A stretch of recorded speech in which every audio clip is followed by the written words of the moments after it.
Shri Sivadasan M P, ഇപ്പോൾ ഈ വോട്ടിലെ കൃത്രിമം അല്ലെങ്കിൽ കള്ള വോട്ട് എന്ന വിഷയം കൂടി വേറെ രൂപത്തിൽ ഉന്നയിക്കപ്പെടുന്നുണ്ട്. പല സംസ്ഥാനങ്ങളിലും പല രൂപത്തിൽ. ഇപ്പോൾ കേരളത്തിലേക്ക് വരികയാണെങ്കിൽ ഇവിടെ CPM-നെ കുറ്റപ്പെടുത്തിക്കൊണ്ട് UDF രംഗത്ത് വരുന്നു. അങ്ങനെ ഇന്ത്യ മുന്നണിയിൽ തന്നെ ഒരു ഭിന്നിപ്പുണ്ടാക്കാനുള്ള ശ്രമം വേറെ ഉണ്ടാകുന്നു. അതല്ലാതെ തന്നെ സ്വയമേവ പ്രതികരിക്കുകയും ചെയ്യുന്നുണ്ട്.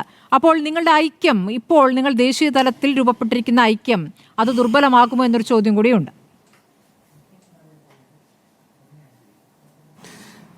ഇവിടെ വളരെ സുവ്യക്തമായിട്ടുള്ള ചോദ്യങ്ങളാണ് ഉയർന്നു വന്നിട്ടുള്ളത്. ആ ചോദ്യങ്ങൾ ഒന്നെന്താണ്, ഇപ്പോൾ ഇവിടെ അവസാനം നിങ്ങൾ തന്നെ ചോദിച്ചിട്ടുള്ള തെരഞ്ഞെടുപ്പ് കമ്മീഷന്റെ നിയമനവുമായി ബന്ധപ്പെട്ട ചോദ്യം. അതിൽ പ്രതിപക്ഷ പാർട്ടികളിൽ ആർക്കെങ്കിലും അഭിപ്രായ വ്യത്യാസമുണ്ടെന്ന് ഞാൻ ചിന്തിക്കുന്നില്ല. എല്ലാ അർത്ഥത്തിലും സുതാര്യമായ തെരഞ്ഞെടുപ്പ് ഈ രാജ്യത്ത് നടക്കണമെങ്കിൽ, ജനാധിപത്യം സംരക്ഷിക്കപ്പെടണമെങ്കിൽ നിഷ്പക്ഷമായും നീതിപൂർവമായും പ്രവർത്തിക്കുന്ന ഒരു തെരഞ്ഞെടുപ്പ് സംവിധാനം, തെരഞ്ഞെടുപ്പ് കമ്മീഷൻ ഇവിടെ ആവശ്യമാണ് എന്ന് ഇന്ത്യയിലെ പ്രതിപക്ഷ പാർട്ടികൾ ഒന്നടങ്കം പറയുന്നുണ്ട്. അതുകൊണ്ട് തന്നെ തെരഞ്ഞെടുപ്പ് കമ്മീഷനെ നിയമിക്കുന്നതിനായി കൊണ്ടുവന്നിട്ടുള്ള നിയമന അധികാരികളുടെ കൂട്ടത്തിൽ ചീഫ് ജസ്റ്റിസ് വേണമെന്നുള്ള കാര്യത്തിൽ അത് BJP-യുടെ നേതാക്കന്മാർ മാത്രമുള്ളതായിരിക്കരുത് എന്ന കാര്യത്തിൽ അഭിപ്രായ വ്യത്യാസമില്ല. ഇനി രണ്ടാമത്തേത്, ഈ രാജ്യത്ത് SIR നടപ്പിലാക്കുന്നതിന്റെ ഭാഗമായിട്ട് ലക്ഷക്കണക്കായ വോട്ടർമാരെ നിങ്ങൾ വോട്ടർ പട്ടികയിൽ നിന്ന് നീക്കം ചെയ്യുന്നു. കാര്യകാരണങ്ങൾ ഏതുമില്ലാതെ ജീവിക്കുന്ന മനുഷ്യരെ മരിച്ചവരെന്ന് നിങ്ങൾ പറയുന്നു. സ്ഥിരതാമസക്കാരായ മനുഷ്യരെ നിങ്ങൾ അവിടെ താമസിക്കാത്ത മനുഷ്യരെന്ന് വിധിയെഴുതുന്നു. ഇങ്ങനെ വ്യാപകമായ നിലയിൽ BJP-ക്കെതിരായി വോട്ട് ചെയ്യുമെന്ന് ചിന്തിക്കുന്ന, RSS-ന്റെ രാഷ്ട്രീയത്തിനെതിരായി നിലപാടെടുക്കുന്ന ആളുകളെ വോട്ടർ പട്ടികയിൽ നിന്ന് വെട്ടിമാറ്റപ്പെടുന്ന ഒരു രാഷ്ട്രീയ സാഹചര്യത്തിൽ, ആ രാഷ്ട്രീയ സാഹചര്യത്തിനെതിരെ പൊരുതാൻ ഇന്ത്യയിലെ പ്രതിപക്ഷ പാർട്ടികളെല്ലാം ഐക്യത്തോടുകൂടി നിൽക്കുന്നു. ഇതിനൊപ്പം പ്രതിപക്ഷ പാർട്ടികൾ ഉന്നയിക്കുന്ന ആക്ഷേപങ്ങൾക്കെതിരായി വിശദീകരണ നോട്ടീസ് ആവശ്യപ്പെടുകയും, എന്നാൽ BJP-യുടെ RSS-ന്റെ നേതാക്കന്മാർ പ്രതിപക്ഷ പാർട്ടികൾക്ക് ആ പാർട്ടികൾ ജയിക്കുന്ന മണ്ഡലങ്ങളെ ടാർണിഷ് ചെയ്യുന്നതിന് വേണ്ടി ഉയർത്തുന്ന തെറ്റായ ആരോപണങ്ങളുടെ മുകളിൽ യാതൊരു വിധത്തിലുള്ള വിശദീകരണവും ആവശ്യപ്പെടാതിരിക്കുകയും ചെയ്യുന്നത് നാം പരിശോധിക്കേണ്ടതാണ്. ഇനി തെരഞ്ഞെടുപ്പ് കമ്മീഷൻ തന്നെ പത്രസമ്മേളനത്തിൽ നിങ്ങൾ നോക്കുക, ചോദ്യങ്ങൾക്ക് 1 by 1 ആയി ഉത്തരം പറയാൻ തെരഞ്ഞെടുപ്പ് കമ്മീഷൻ തയ്യാറായിട്ടില്ല. എന്താണ് ചെയ്തത്? സെമിനാറുകളിൽ ഉത്തരങ്ങൾ നൽകുന്നത് പോലെ, അല്ലെങ്കിൽ മറ്റേതെങ്കിലും പൊതുപരിപാടിയിൽ എല്ലാവരുടെയും പ്രതികരണങ്ങൾക്ക് ശേഷം ഒരു പ്രതികരണം നടത്തിപ്പോവുക എന്നുള്ളതിനപ്പുറത്ത് ഏതെങ്കിലും രീതിയിൽ ചോദ്യങ്ങൾക്ക് 1 by 1 ആയി ഉത്തരം പറയാൻ തെരഞ്ഞെടുപ്പ് കമ്മീഷന് എന്തുകൊണ്ട് കഴിഞ്ഞിട്ടില്ല എന്നുള്ള കാര്യത്തിൽ എല്ലാവർക്കും ഐക്യമാണ്. ഇനി തെരഞ്ഞെടുപ്പ് കമ്മീഷൻ അവസാനം പറഞ്ഞിട്ടുള്ള കാര്യങ്ങളൊന്നെന്താണ്?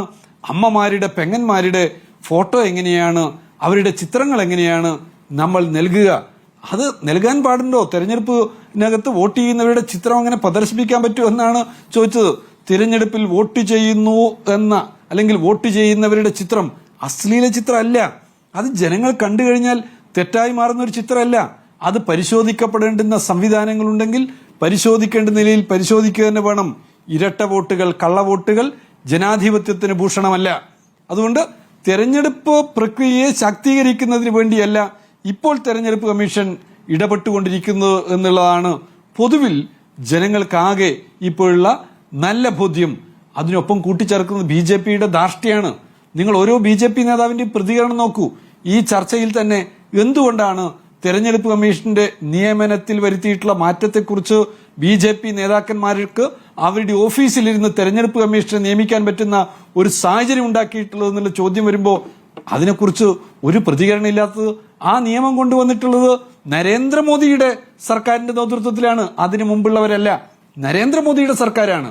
ആ മോദി സർക്കാരാണ് ചീഫ് ജസ്റ്റിസിനെ മാറ്റി പ്രധാനമന്ത്രിയുടെ മന്ത്രിയും പ്രധാനമന്ത്രി നിർദ്ദേശിക്കുന്ന മറ്റൊരു മന്ത്രിയും, കാര്യം വ്യക്തമായല്ലോ, നരേന്ദ്രമോദിയും മോദിയുടെ ഒക്കെ ചങ്ങായിക്ക് ഇരുന്നിട്ട് ഇന്ത്യയുടെ തെരഞ്ഞെടുപ്പ് കമ്മീഷണറെ നിശ്ചയിക്കാം എന്നൊരു രാഷ്ട്രീയ സാഹചര്യം രൂപപ്പെടുത്തിയിട്ടുള്ളത്. അത് ഇന്ത്യൻ ജനാധിപത്യത്തെ ശക്തിപ്പെടുത്തുന്നതാണോ, ഇന്ത്യൻ ജനാധിപത്യത്തെ ദുർബലപ്പെടുത്തുന്നതാണോ?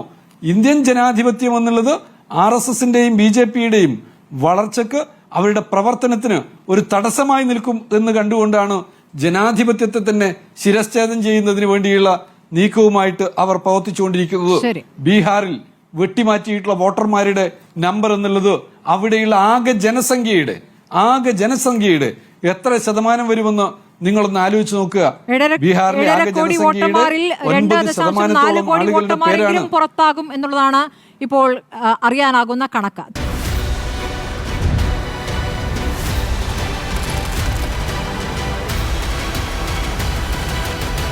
ഡിബേറ്റ് വിത്ത് സ്മൃതി പരുത്തിക്കാട്.